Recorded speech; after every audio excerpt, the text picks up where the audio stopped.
All right. Okay, so couple things. Happy Veterans Day. Happy Veterans Day. Happy Veterans Day. And also birthday. Grant, happy birthday.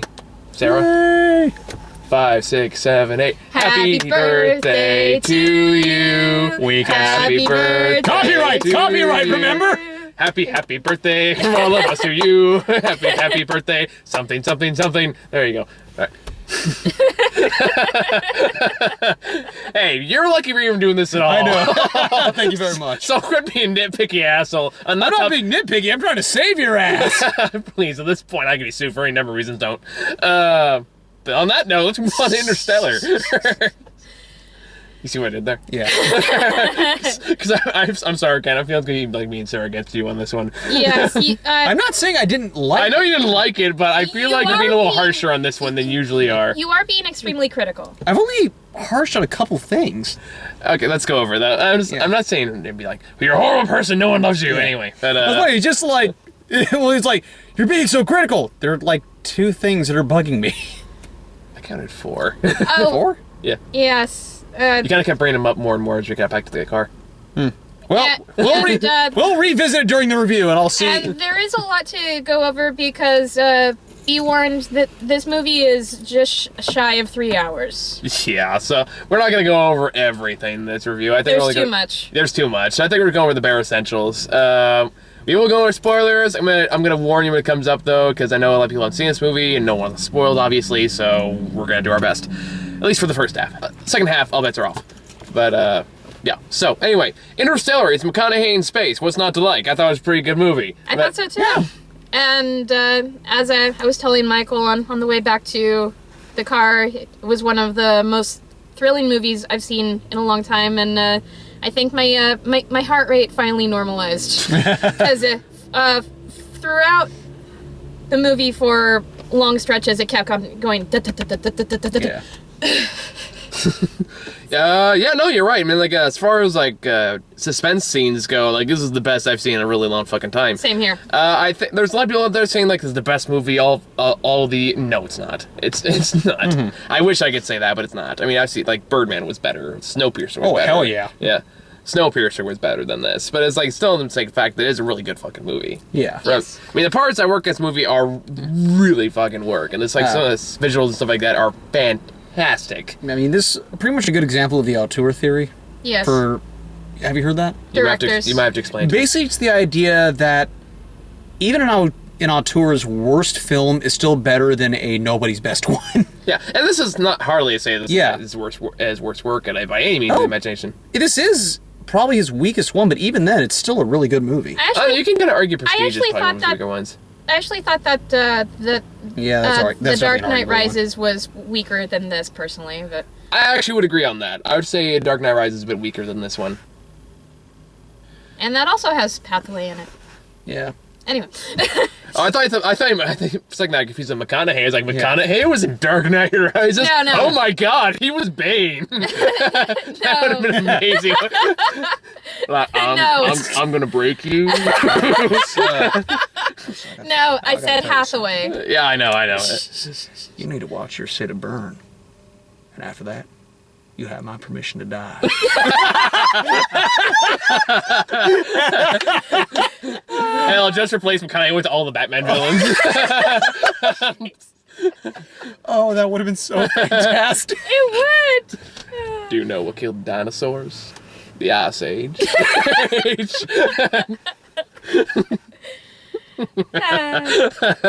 Someone make that YouTube video. Send me the link. Yes, please. But Oh my god. in all seriousness, McConaughey gives a wonderful performance. Oh no, in this. I'm absolutely. I'm sorry. I'll let you. He's very charismatic as always. Very compelling, and yeah, he won me over. Yeah, he's been on a hot streak lately. Oh yeah, like has. I'm a total McConaughey converter at this point, because at this point, like, yeah, I was in the same category and also I didn't like Matthew McConaughey because he was known for like romantic comedies for Yeah. years, and then Then he said, "Screw it." It's like, okay, I'll actually try now. Yeah, and then And it's like, damn. Dallas Buyers Club came I out. I love that- watched. I was like, that oh my movie. god, this movie's fantastic. And It then there was is. True Detective. Now there's this. Yeah. Killer Joe's another good one. I haven't seen Killer Joe. And Yeah. Oh, we are low on something. Memory commercial break. All right, I got one. By the way, sorry about that. I forgot. I knew I forgot to clean the memory. Anyway, so I got one more McConaughey Batman line. That would be awesome. Thank you. Yes. Your training is nothing. Will is everything. The will to act. as the female in the car, I always thought McConaughey was hot, but now I know and think he can act as well. So. I mean, quite frankly, McConaughey looks more like a horse than Sarah Jessica Parker. Just kind of my opinion. People forget that joke started in a movie she was in. Yeah. She made that joke on herself, and it just caught on. Yep. So yeah, we're oh yeah, McConaughey. So Interstellar. yeah, McConaughey was awesome. I mean, although truth be told, most of the cast is great, but McConaughey was not the standout. I know what you're talking about. It was a pretty good character, but I don't know Yes. if I would say it was a standout. Had some of the best lines. Indeed. But the problem is he was still barely in the movie. In a 3-hour movie, he was barely in it. Even then, he didn't say much. We're talking about Tars, right? Yeah. Yes. Yeah. The robot. Taurus the robot. Was that voiced by Matt Damon too? Because it sounded like him. To the internets, but oh yeah, sorry, Stan was not the right term. But he, as Sarah put it, he got the best line. Oh, he did get the Yes. best lines. Absolutely, I will agree on that. That's like, I mean, it was still pretty much it was still like Hathaway McConaughey's show. It was. For all Yes, intents and it purposes, was. and that's where the focus is. Yeah. And whoever played his daughter Murph. The older one or the younger one? Let's go with the older one. 'Cause she's Jessica Chastain. Oh, that's her name I is. thought she Yeah. looked familiar. What else has she been in? I don't know. She was in Zero Dark 30. Oh, because I never saw Okay. it. She was also in. Was it Lawless? The one with the moonshiners who fight against the corrupt cops or something like that. I can't remember. Either way, she was pretty good. Yeah, she was. So yeah, I mean, like it's got a pretty good cast, even though there's some odd ones that kind of cameos that kind of pop up, Yeah. and Yes. we'll get to it because it's going to spoiler Terry. I will say that Topher Grace is in this. Yeah, we just, it was like, Who was he? He was the doctor towards the end of the movie, the one that. Oh wow, I didn't recognize him at all. oh yeah, John Lithgow's in this too. Yes, John he is. Yeah, he was the grandfather. Yeah, at the beginning. Oh yeah, you guys didn't recognize the Trinity Killer? I caught him right No, away. I did. No, I did. I recognized him. forgot. Okay. And I recognized him as one of the aliens from Third Rock from the Sun. Bill Irwin. Never heard of him. And of course, the Hunger Games guy who directed was it the director or I know who you're talking about, but I just know him as the villain from Ghost Rider. oh yeah, Oh, dude, Dark Hearts are in this. This is gonna be awesome. yeah, and of course, Where's Peter Fonda? That'd make it even Yeah. better. a certain crazy man. Yeah, which we'll get to. That part bothered me. If it's the one I'm thinking of, that was one of the few quips that I had with this movie as well. I mean, like, if you've seen the trailer, you kind of know what the story is. It like turns out we've because of something called the Blight. Basically, one by one, various food groups have been wiped out of extinction, except for corn. We have plenty of fucking corn, and after a series. It's official. Even with disease, high fructose corn syrup will never go away. Why? Why must it be so delicious and unhealthy? McDonald's just takes over the world. They franchise already war. are. No, I'm sorry. No, conspiracy theorists apparently took over the world, because that was the first, I will admit. There were couple parts I got nitpicky too. This was one of them, where apparently we no longer teach the moon landing. Apparently, That bugged me. that fucking pissed me off. I was That like, bugged are you me. kidding me? Really? That It's was like, preachy and unnecessary. And it's like, I guess what happened, I'm guessing the reason they went that choice is like the government wants to keep people focused on like on the ground being farmers and stuff like that. So he rewrote the history books to say that the moon landing was really fake to like trick the Soviet Russians. And I was like, are you fucking joking? I was like, their story is that, it was a brilliant piece of propaganda to trick the Soviet Russians into bankrupting themselves. It's like bullshit. It is bullshit. I mean, in my opinion. no, it is. It is. It's one of those things. And not only is it a conspiracy, complete horseshit. It's the fact that there's no way we would allow that to happen. I mean, we've changed our minds about whether or not Pluto is a planet like 3 times. We still acknowledge that it's there. Yes. So this is like saying, no, never happened. Holocaust? What's that? That didn't happen either while we're at it. Watch it. Sorry. Thank you. Present company excluded. Thank you. yeah. But my point is it's a dramatic rewriting of history. It's like, that's... No, Although, there's no way anyone can get away with that. Yeah, it's like global warming is one thing, but actual things like that. Yeah, so like that was really dumb. Yes, it was. And it's only in one scene. It's a very small. It is. Although Like I said, it this is being nitpicky. Fleeting Although it did lead to a part. good joke. Oh, How'd it go? Got you suspended. Yes.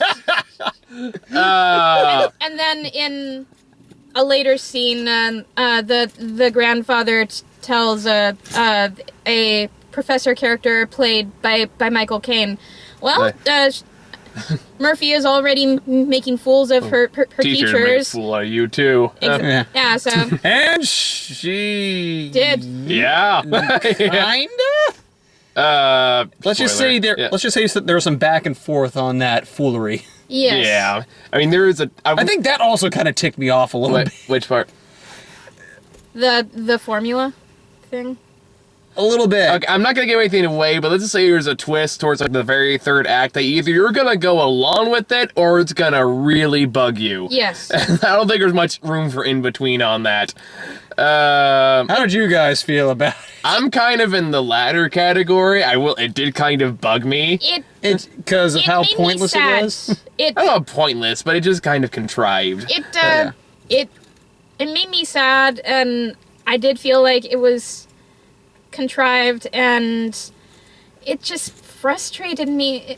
It kind of made almost everything seem pointless. I don't know about that. And I do feel like, given what eventually happened in the end, Oh, sorry, no, wait, I forgot you explained that. It's not completely pointless, but even then, there's some part of me that lingers. Feels like I don't know. like you guys just went through a lot of bullshit for nothing. Basically.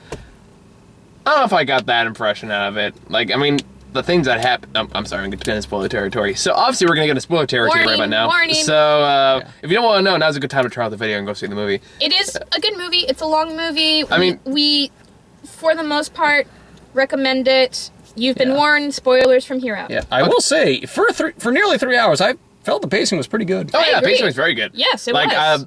oddly enough, on most Nolan movies, this one probably was the easiest to follow. Yes. Ironic. I know. Because like, Considering how complicated it is. I mean, like Inception, I had to watch like 4 times just to catch what the fuck everyone was saying. Yeah, well, because they talk so damn fast. You try watching the movie the first time, and they talk really fast. They explain a lot of information at you really quickly. Well, I'm sorry, we're not all masters of plot like you, Mr. Detective. Oh, I knew everything was going to happen right from the start. You guys are not just smart enough to catch up to my level of intellect. You're kind of insulting both of us. I didn't say that. I was just saying I know, I'm putting words in your mouth, but still, that's funny. I mean, I'd like to think that we're both intelligent. Is just that the clues that Mr. Detective picked up on went over our heads in this case. Yeah, I mean, I thought the movie was relatively unpredictable. Now, it's like, I've heard a lot of the same comparisons that you guys, I'm sure, heard. People saying, like, oh, it's the best movie all year. No, it's not. And two is, like, I've heard a lot of comparisons to On a Space Odyssey, and I get where those come from. Yeah. Although, for 2/3 of the way through the movie, I was like, I'm not really sure where the comparisons are coming in, and so far the movie's not that... there it is! It's basically, as I was saying earlier, it felt like 2001 meets Space Odyssey. I mean, sorry, 2001 meets Sunshine. No way! Wrong S! So Sorry! there's actually a movie called 2001: A Space Odyssey. How'd you do that? It's like you're psychic. Wrong S movie. My bad. And Sunshine is another good movie by another modern auteur, and in my opinion. Okay, so basically what happens is, backing out pretty much all of the beginning, is Murphy, McConaughey's daughter, believes that there's a ghost in her room, but she's not really scared of it. She thinks more of it as a friend that's trying to tell her something. And then, like, the movie goes into the whole process of that there are other beings out there that apparently, like, live in the fifth dimension and want to help us out. Yes. And so they make a wormhole, allows them to go to another galaxy where they're trying to find another habitable planet. That's the basic crux of the story. Now, we have two or three other crew members on the ship, so, which none of them were really trailers, so you kind of know they're dead. Yeah. And they are. The first one is played by, we were talking about earlier, the villain, the Blackheart. Blackheart! Yeah. Fucking loved him in that movie. Cheesiest damn character. Yeah. So let me see. Disposable, underwritten character number 1? Check. Hey, at least the black guy didn't die first. Yeah. Second one, I don't know who played him. Was he also in the Hunger Games? No. Because he looked kind of like the guy in the second one. It wasn't. I kind of figured it wasn't, but it was like, he looked similar. But, resist any temptation to make jokes there. I can see it in your eyes. I'm trying. Anywho, so they go into space and they try the first planet, but turns out it's all made of water, apparently. That's a big no-no. So, with giant fucking waves. Say what you will, but like, the thing that really holds up in this movie is the visuals when the scenes when they're really fucking work. Yes. What are you thinking? Oh, and sorry, the couple moments where they were using the little miniatures to show the ship docking. Okay, there's a part. Sorry, I'll explain this later. But for the most part, yes, the visuals are freaking astounding at an IMAX. We saw this in an IMAX dome, and of the hype that I was told about this movie, one of the bits of hype was, oh, you got to see it in IMAX, and that I will agree with. This is worth seeing in IMAX. Now, admittedly, with the normally, of course, IMAX is flat. We saw it at the Tech Museum, which it's a curved dome. Yes. And holy hell, that got disorienting, even for me. Yes, there were a couple parts of like, I'm gonna hurl. Oh, just like, okay, let's go. So what happens when a curved dome approaches a sphere that goes like outwards? It's like, like I heard that Nolan worked with like actual like scientists on this movie. Like even I think Neil deGrasse Tyson like praised it for its actual science, not so much of the story. But even he had a couple nitpicks, but yeah, it's like he had never given this much praise over movie science. No, like I mean, like I was following along with it. Like I was too. I've like actually looked into it, but still like it's like okay, this actually makes sense. I don't know if it's true, but it makes most sense. of it is. Yeah, this is like probably the most realistic space traveling sci-fi movie you'll ever see. Yeah, at least in our generation. My grandfather is a retired astrophysicist, so I'd be kind of curious to see what he thinks of this film if he gets around to watching it. Yeah. I'd be interested to see that too, actually. Hell, just get Neil deGrasse Tyson in here. See he'll spare us a couple minutes. That'd be awesome. Yeah. But so yeah, what I was referring to though is you'll notice in a couple scenes though. Like when the ship's docking, like they're not using CG, they're using like models. Okay. And it was just funny seeing the thing just like, just like. I didn't really notice that at all. I don't know. I think it was kind of weird seeing how like you get this, very slow ethereal, just kind of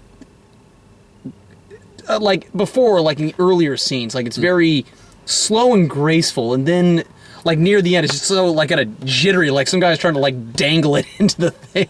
I don't know, like, to be fair, you kind of say that adds to the realism of it, too. Because realistically, the machine would be kind of jerky, and especially when you're trying to move a big fucking wave, I'm pretty sure that's a good thing. But in space, where things tend to have a bit more of a... Consistency. I get what you're saying, but, like, even then, towards the end, they're starting to try to do it through manually, which is much harder. So I know, but even then, it's like, it shouldn't be, like, jittering like that. You'd see it's more like a... based on everything else, it looked like it was supposed to be more gradual.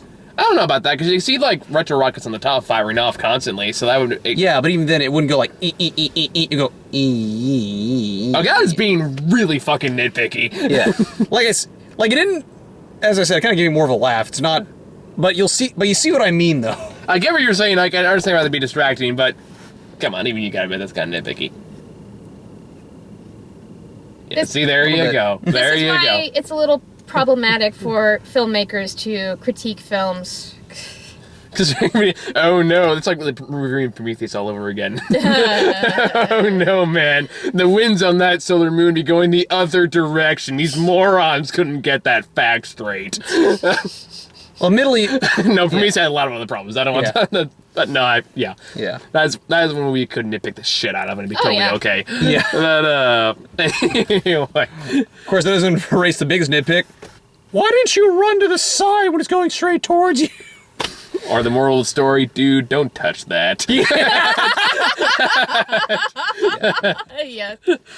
Basically. Yeah. But Don't that's another movie. So Yeah, but anyway, oddly enough, the movies are kind of similar. But no, like... Right, this movie is touch they're all everything. science fiction. Yeah, but anyway, yeah. So, the first planet's a bust, but by the time they get back, because of some time relativity thing, they said they've been there for hours. I counted like maybe 20 minutes. Again, that's me being a nitpicker right there. Well, in that case, it's just them, obviously, if we were sitting with them in real time, we would have left the movie. Yes. So basically, fair enough. They're using inference to basically tell you that was it. They're there for a little over 3.5 hours. And the way they explained it is on the water planet, every hour is the equivalent of 7 years on Earth. Yeah, it's because they're near basically a black hole that altered time. Yep. Yay, relativity! So, then they go back up there. It turns out 23 years have passed. Yes. And it's gone through, like, he's left 2 kids behind. Of course, you have Murph, and it had a son, too. And... I can't remember. Tom? I think it was Tom, yes. yeah. Yeah. And Eventually turned to Casey Affleck. Yeah. And you go through his long story of kind of where he's been in his life, because they can still send messages. Yeah. But they can't send, McConaughey and his crew can't send any back. So he just has to basically sit there and watch as his kids grow older and have kids and have the kids die, But they did send a message before at some point. That's the thing. Yeah, but that was like before they went through the wormhole, though. That's when Right. Yes. Wait, right, never mind, sorry. Never mind, I was going to say, then how do they keep getting it? But never mind, that's a completely different story. I understand. Ignore that. Anyway. Actually, I was kind of wondering how they got some messages up there, too, to be honest. Yeah. That's when I was like, wait a minute, the signals will take forever to finally get there. Wow. But anyway, that's me being nitpicky. Yeah. So you see why that was... years. Yeah, never mind. Yeah. So, anyway. Then they decided to go to another planet, because at this point they have fuel enough to go to one planet. Mm-hmm. And they picked one by name Dr. Man, or Man. Dr. Man. There's a sexist joke in there somewhere, but I don't feel like telling it. Played by Matt Damon! No, it's... Matt Damon. Matt Damon. Yeah, Matt Damon just pops the fuck out of nowhere. And Literally, after they wake him up from the cryogenic stasis. Yeah, it's just like... Holy shit, it's Matt Damon. It's like, did we just get Saving Private Ryan? Anyway. No, seriously, it's just... I had that same reaction, like... Dude, I think it's Matt Damon. Yeah, it's like, I didn't know Matt Damon was in this. Who immediately starts crying, and you thought of like 2 entirely different references. Yeah.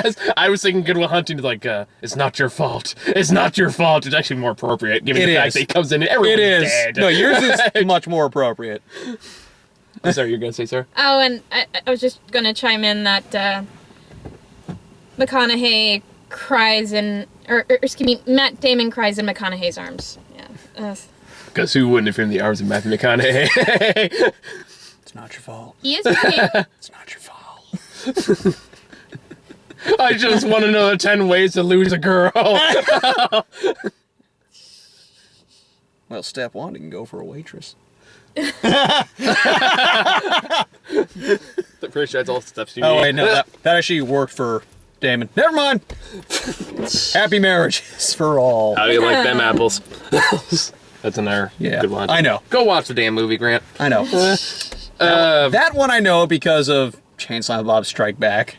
Of course, that's Good Will Hunting 2, hunting season. Oh, God, really? All right. So, yeah, back to the movie. Yeah. So this is the part where I really had an issue with this. Like this here. Like this and the conspiracy theory nonsense really pissed me off. Is the fact that Matt Damon turns out to be the villain. Because after they get there, it turns out he makes some data so that they'll stay, but Matt Damon decides he wants to... knows that the planet they're on is uninhabitable, so he wants to go to the 3rd planet, but leave everyone else to die. Although he had lied to them about it being uninhabitable. Yep.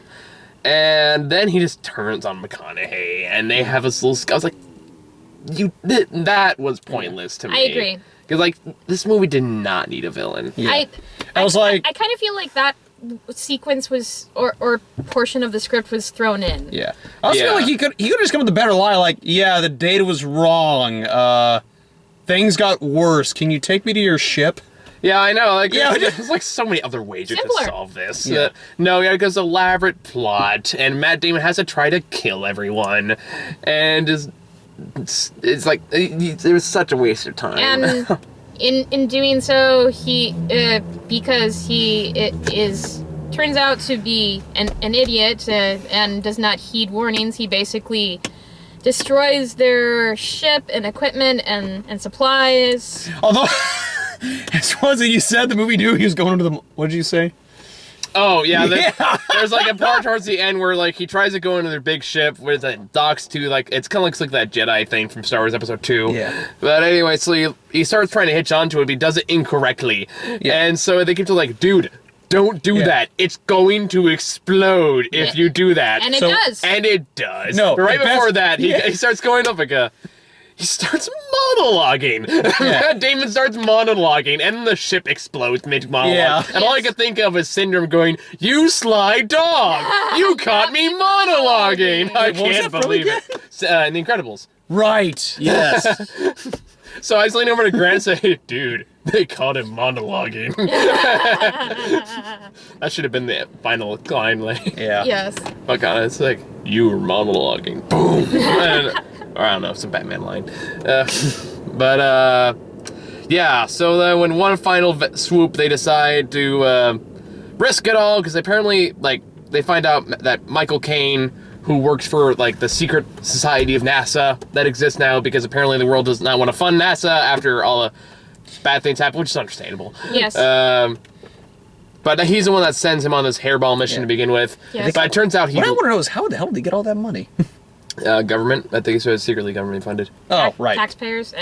Yeah. So they did say, it's like, dude, where's all the taxpayer money going? It's not going to colleges. It's like, actually, that's probably what happened. It's funding now I think about it. Yes.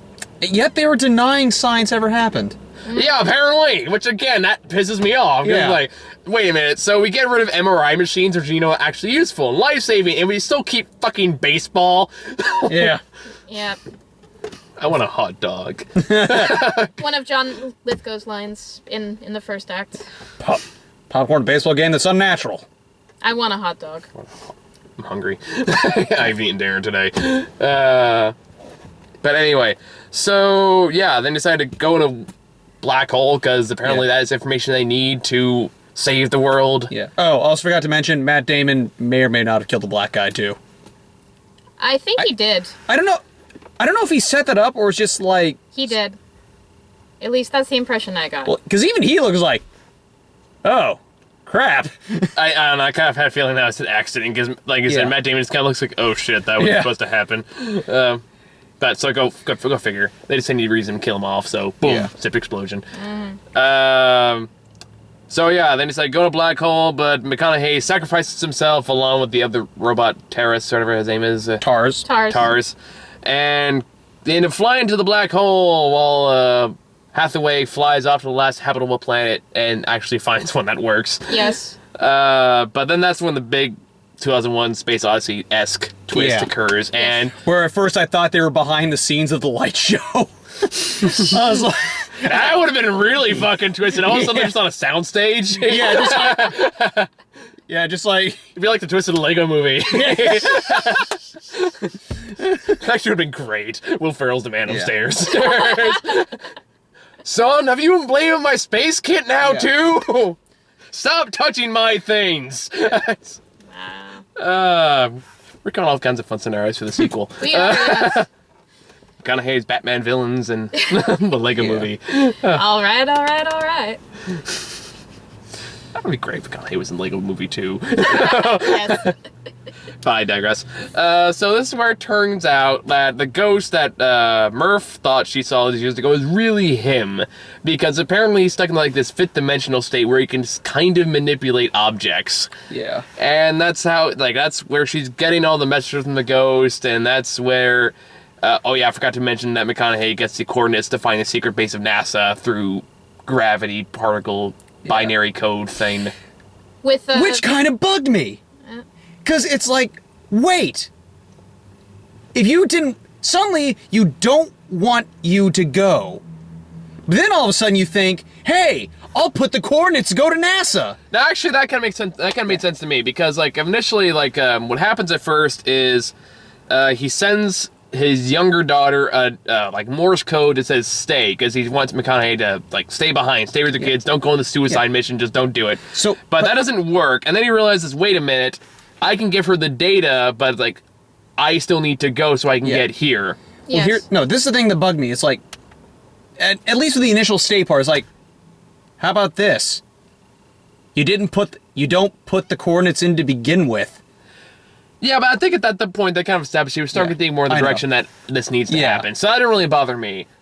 Yeah, I mean, I think it was just a weird time jump thing, which also led me to the other problem is, I mean, another nitpick. Assuming this is an infinite time loop, how did he get those coordinates to begin with if it's assumed that he's the one that started all this to try and send him off? Well, you got Tars, who was sending him the coordinates from wherever the hell he was. Yes, but who gave them the coordinates to go to begin with? It would have had to have been them. Time paradox. Sounds kind of like Well, it still technically makes sense because a concept that I don't understand well enough to fully explain. But well, technically, Tars had the coordinates the whole time. But that's the thing. It kind of sounds like the Time's Arrow concept, where if you think of time as a straight line, and the say one way is going towards the future, another way is going towards the past. At some point, they're going to meet in the middle. It's more like that whole chicken the egg thing. It's for me, it's the idea of what came first. It's the idea that one of them, or more like one of them, had to have come first in order for this to happen. The idea that they set themselves off. So in order to set themselves going, it would have had to have at some point been a different being to give them these coordinates to begin with. Yeah, Tars. Yes, but keep in mind that he was with McConaughey when that happened, meaning... But he still had the program, the coordinates in his head. Yes. So who sent them there? Or so who sent Tars there? Hathaway. But how could Hathaway go there if Tars sent them? But Tars already had the coordinates in his head before he went up there. Yes, because humanity sent them. Here, I mean, No, it's like he started at NASA. He would know where it is. We saw him at NASA. We did. So he knows exactly where it is. It's not a leap that saying. But that's the thing. He wouldn't have known until he went there. I don't follow what you're talking. Are you talking about the data, or are you talking about the coordinates? Because those are two entirely different things. Okay, sorry. Let me rephrase that. So, Tars gave McConaughey the coordinates, obviously. Yeah. I suddenly just forgot how I was wording this. It's the idea that that none of this should have happened unless they did this stuff first. But Tars already had the coordinates programmed into his head way before they got there. Yes, but in the end, of course, as we said, he gave it to McConaughey. It's this weird circular time loop, basically. The idea that what was it? I remember we had a discussion with a movie like this before. I can't remember what the hell it was. I had a feeling it was much more sarcastic than this one. But I'm not quite sure I follow where you're going with this, because it makes perfect sense to me. Astrophysics. Because, like, okay, let's put it this way. Tars started at the NASA station. Yeah. He obviously knows where it is. For some reason or another, they go to McConaughey and Tars go to the black hole together. They can communicate. Okay, therefore, Tars gives him the coordinates through the speaker, because let's just assume that they can talk to each other because they show that they can. So, there you go. Tars gives McConaughey the coordinates. Problem solved. And what I'm asking is, what instance instigated first in which the first time this all happened to begin with, in which they could have given the data to McConaughey? I think you're thinking way too deeply into this. And it's one of those suspension of disbelief things. It's like, I'm still not entirely sure I follow you in this one, but... As soon as I remember... never mind, let's just go on. It's one of those things where, like, there is a time paradox in this, the way like things could have started off, but we'll ignore that for now. Forward. Go. Yeah. No way, man. Like 7 years has gone past since we've been in this car. I think you're just 23 right now. Fair enough. Ah! You don't want to go out there.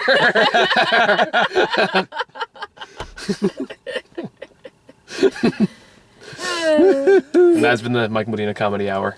Tune in next week. Thank you. So yeah, using black hole sciencey mumbo jumbo bullshit, McConaughey managed to transmit the proper data that they need to finish the equation, so they can have one gigantic mega station that lifts up the rest of humanity to space, basically. And Murph sees it, figures it out, and then McConaughey is found several, 100 years later, or something like that, and realizes that he's basically in the land of Futurama. Mm-hmm. So really, this has all been just a really, really dark reboot of Futurama. McConaughey plays Fry, which I can actually see him doing. Yeah. I can too, actually. Get Danny DeVito as Bender. And we're back to Batman. Yes. But yeah, there you go. That's the very, very shorthand version of the movie. I mean, the stuff that works in the movie is really fucking good. Like, the majority of the performances are really good. There are a few characters that are undeveloped. I thought Tars is a bit underdeveloped. I thought, a lot of the characters kind of come and go. It's kind of hard to develop a robot, but even then, he did... If Wall-E can do it. Yeah. Hell, even, Kevin Spacey and Moon did it. Yeah. So... Yet, here's the sad thing. They still developed him better than the two disposable characters. Yeah, that was going to get to them, because they didn't really have much to do either. Except, the black guy had a bit more development. I forget his name, but the fact that I don't remember his name kind of tells you how much he really is to know about the character. I mean, he survives the longest, technically. Yes. He Yeah. saw 23 solid years. Yeah. Technically, he lives longer than anyone in this movie, except people at the very, very end. But Yeah. for the sake of argument, I'm not going to go on that. But That's good. but yeah, I mean, the visuals are outstanding. They The are. scenes that are suspenseful are really fucking suspenseful. It's a Like, very riveting, thrilling film with some quality performances in it. Yeah. It actually got me a couple good jumps, too, which, Me Oh, too. yeah. hey! Yeah, I had a few genuine scares. Yeah, I heard you and Matt Damon exploded. Yeah. Sorry. It's like, No, you don't need to apologize. No, I jumped there, too, so don't worry. Okay. Like, It was Matt so. Damon. It was because it was so abrupt. Yeah, Like, it was like the fact they interrupted the monologue. I didn't really care about his character Yeah, because it was pointless. dying. Exactly. I was more concerned about their ship. Yeah, really. That kind of comes down to, it's like, oh shit, the ship blew up. What are we Exactly. gonna do now? Exactly. That's what I was thinking when I was watching it. Yeah. Apparently, we just need to find a black hole and just go in there, because if you do that, you become God, basically. Well, a lesser black hole. Any other ones, you'll get torn to shreds. Yes. That's semantics. Yeah. Semantics. But yeah, the visuals are fantastic. The acting's really, really solid. Really, the story is kind of the weakest part of the movie. And a lot of that's just because it's, it's a fair amount of filler. Kind of a few plot devices and some kind of a lot of throwaway characters. Like, again, the villain, in both cases, his son Tom kind of becomes a villain too towards the end of the movie.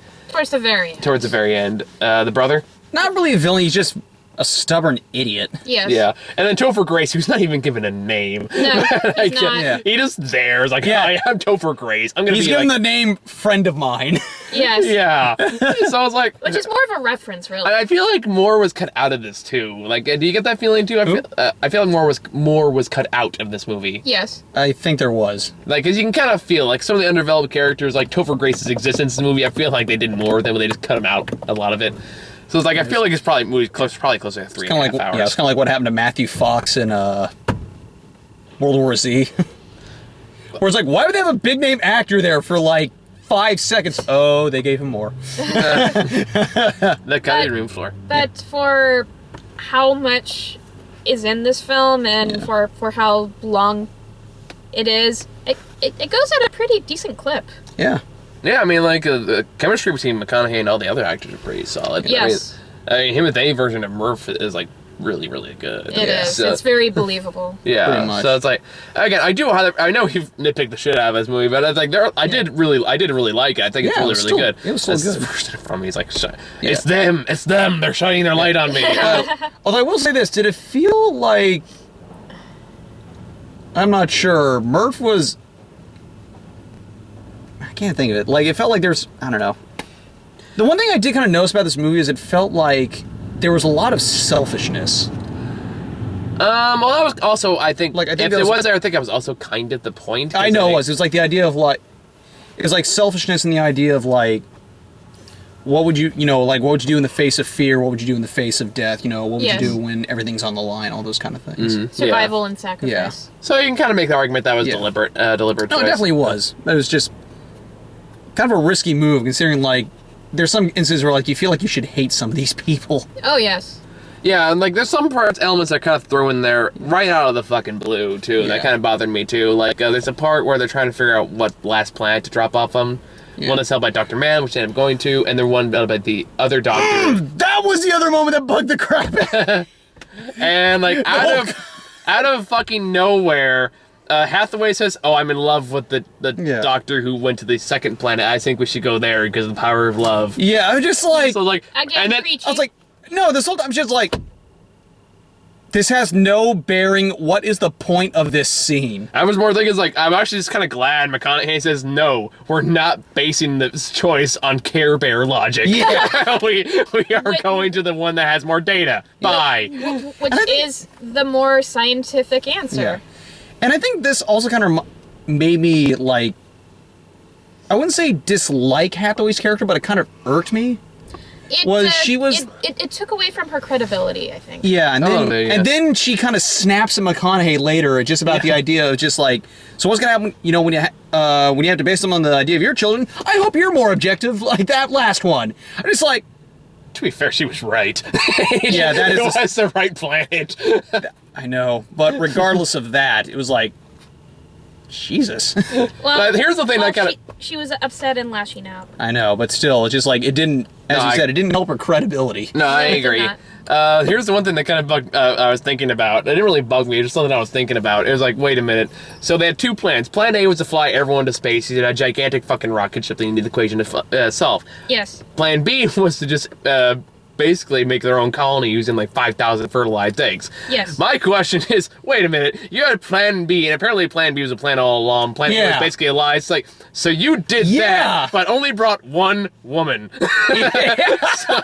That was bugging me too. Yeah. So it's like, that wasn't great planning, guys. Excuse me. I mean, granted, I don't know how many, I don't know what the male-female ratio in NASA is. I'm not even going to try to go into that argument. Yeah. But at the same time, so I was like, it seems like a really bad plan. Yeah. A bit. I mean, without And she's going to be more pissed. surrogates. It was like, wow, way to use your own daughter. Oh, yeah, because Jerk. like, Yeah. Hathaway's also Michael Caine's daughter in this movie. I forgot to mention that. Yes. But, yeah, so that was the other thing that was like, that'd make us a very different movie, wouldn't it? It would. Zardoz, too. Also, by the way, I just realized the time paradox thing I was trying to make a reference to. But I'm not going to get into the discussion here. We already wasted enough time, but I just want to mention Looper. Yeah. Except even that movie said, dude, stop fucking thinking about it and just go with it. Yeah, but unfortunately this movie wasn't saying that. But we'll get past that. I'll talk to you later about that. Anyway, I still know what the hell you're talking about that. Okay. Anyway. so also one last gripe, which apparently this has been a problem with a few other... What happened to only 2 gripes? They multiply. Yeah, I lied! Yeah.